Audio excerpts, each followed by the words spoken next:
Hey guys, Quirk Dude 76 here. Oh my god. So after reviewing what was possibly my least favorite entry in the Michael Bay universe of Transformers movies, we've come to the fifth and supposedly last, quote unquote, last Michael Bay Transformers movie. Oh my god. So let's take a look at what I consider to be the worst Transformers movie ever made. And yeah, I'm just gonna get this out of the way. This is Transformers The Last Night. This movie takes place sometime after the events of Transformers Age of Extinction, where Optimus Prime went into outer space in search of his quote-unquote creators.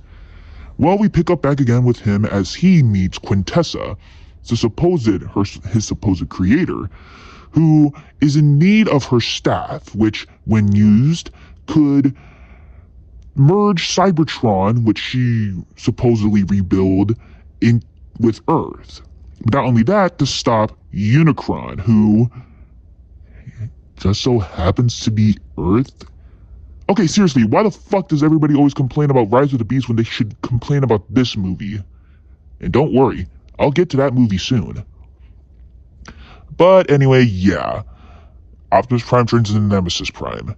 At the same time, Cade Yeager, once again played by Mark Wahlberg, is now a wanted fugitive, and him, Bumblebee, Crosshairs, Drift, and Hound are living in a junkyard.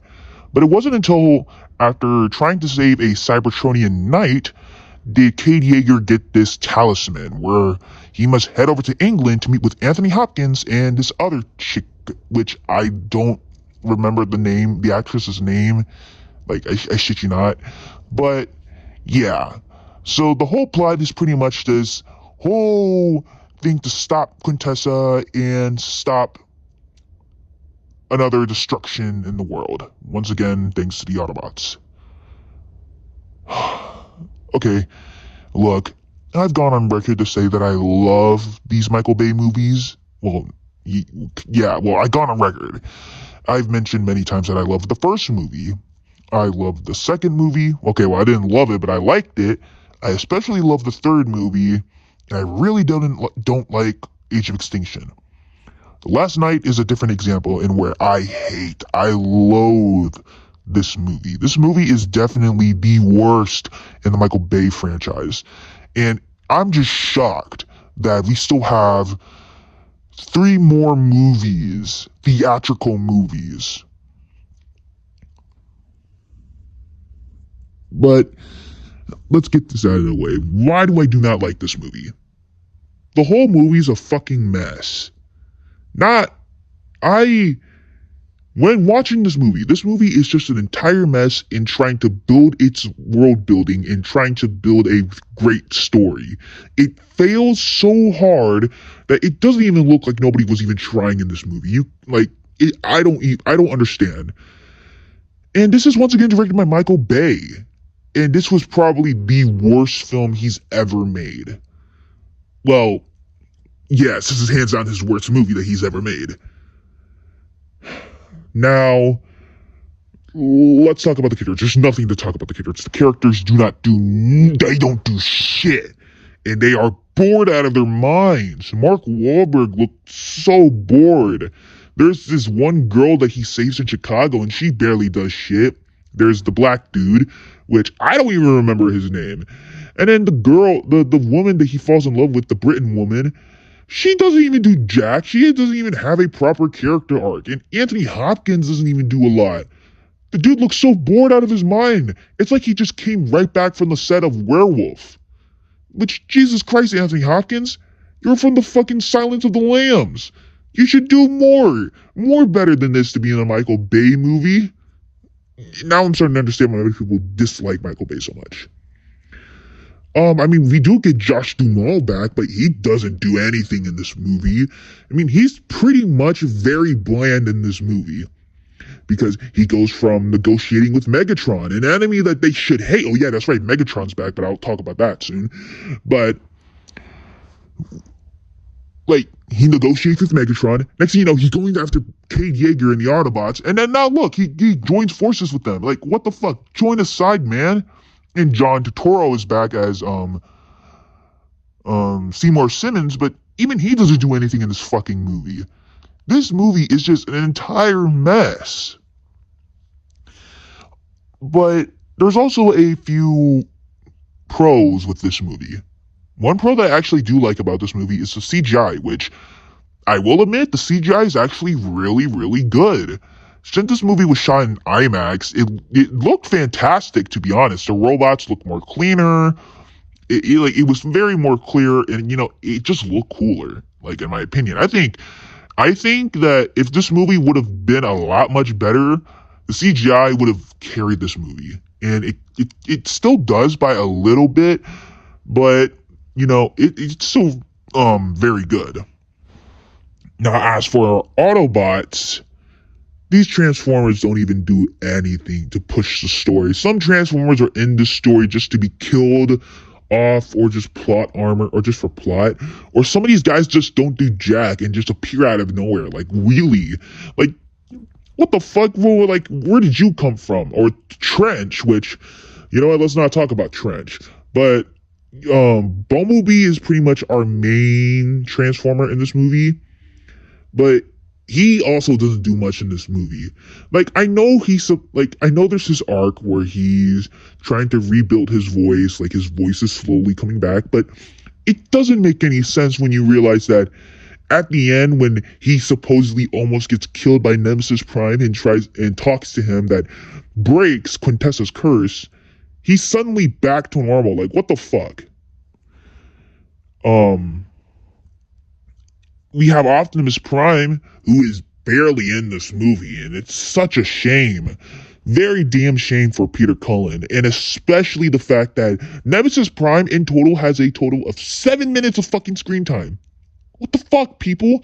This is supposed to be a Transformers movie, and you guys make it focus more on humans than Transformers?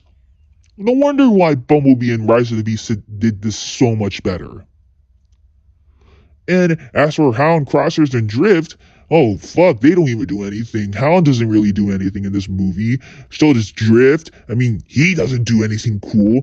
Crosshairs is just there to be a bully. That's all I can say. I mean, sure, we got the Dinobots, but even the Dinobots are not even in this movie. They don't even do anything as well. You can really tell that none of these Transformers do fucking bullshit in this movie. And then we have the Decepticons, and the Decepticons, Jesus Christ, I'm not going to even talk about the Decepticons, because the Decepticons are terrible in this movie. The only thing that actually keeps this movie actually from being cool is fucking Hot Rod. And yes, Hot Rod's in this movie. Finally, the chosen one, the supposed new leader of the Autobots, is in the Transformers movies. With a French accent. What the fuck, Michael Bay? What the fuck? At least you guys gave him a cool weapon. I will admit. That was a cool weapon. But aside from that, you know what else did this movie done so terribly? Fuck up the timeline. Because now that scene in the ballroom with Anthony Hopkins, the Britain chick, and Mark Wahlberg, and the humanoid Cybertronian robot guy, which I think is a headmaster. It did a terrible job with the whole world building.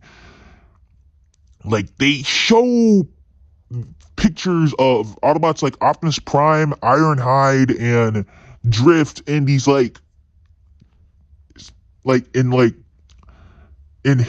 points in history, and it ruins Michael Bay's timeline. And they've also made Bumblebee a hater of, like, a fighter to Nazis.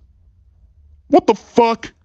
Like, this is something they're literally pulling out of their ass right now. You gotta be kidding me. Like, you gotta be fucking kidding me. And even Quintessa isn't even that much interesting of a villain. All she wants is just pure control and just merging the worlds together and stopping Unicron, which I don't even understand why Unicron is. I don't even understand why Unicron's Earth, because he's not Earth. He's supposed to be this godly guy that eats planets. He's literally the Cybertronian version of fucking Galactus. How do you guys fuck this up? So you can really tell that I hate Transformers The Last Night. But you want to know what else am I ashamed of? I'm ashamed of even liking this movie when it came out back in 2017. Oh, I mean, you gotta remember, I was like 7 when this movie came out, and I was just like, I remember going to that theater with my uncles, walking out of it, and liking it. That will be something that I will take to the grave and I will never be proud of. Me liking what is possibly my least favorite Michael Bay movie of all time and Transformers movie of all time is a crime. Like, Jesus Christ. So, yeah, this movie is a mess. The characters are flat out boring. Nobody is even trying in this movie, especially someone like Anthony Hopkins. The villain is just way too plain and boring. The action, while still a little fun, is just so goddamn boring. I mean, even the score can't help it. I mentioned how even though Steve Jablonsky does an incredible job with the score, this is probably his worst. This is probably at his worst. It doesn't even carry the film. Oh, Jesus Christ. You know what? I gotta get this out of the way. Transformers The Last Night sucks ass. No, it doesn't suck ass. It sucks so bad that this should be sent to the fucking grave.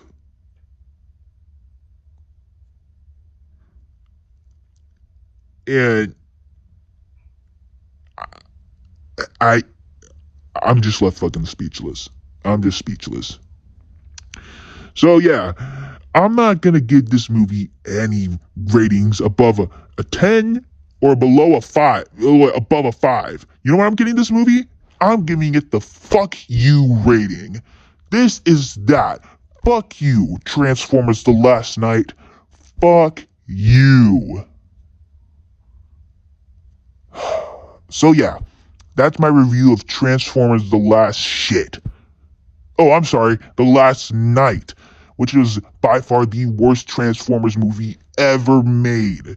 And I will continue to hate this movie for as long as I live. But now we're going to go up a little bit. Considering that this movie almost killed the Transformers franchise, a reboot was sure to be made. So in 2018, we got Bumblebee, which, surprisingly, it could hold some interesting surprises. So stay tuned for that as we'll take a look at 2018's Bumblebee. This is Quirk Dude 76 signing off.